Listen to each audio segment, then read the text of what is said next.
à Madame Elsa Fossillon pour le groupe GDR. Merci Madame la Présidente. Monsieur le ministre, vous ne savez même plus qui vous devez convaincre et je dois vous le dire, c'est assez pathétique. Vous instillez le venin du désordre et de la haine. Nous voulons dire évidemment que nous voulons rejeter avec force et avec responsabilité ce texte de la honte. Voter ce texte, c'est intégrer en droit la préférence nationale. C'est attenter au droit du sol. C'est rétablir la déchéance de nationalité.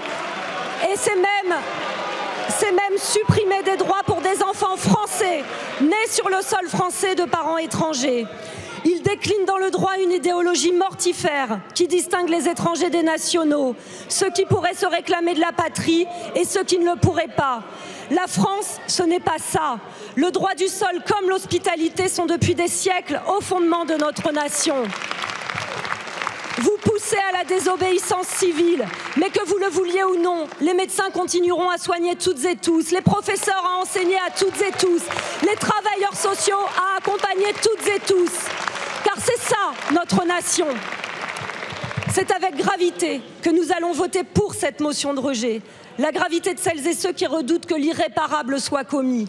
La gravité de celles et ceux qui espèrent jusqu'au bout que le déshonneur ne s'ajoute pas à la compromission.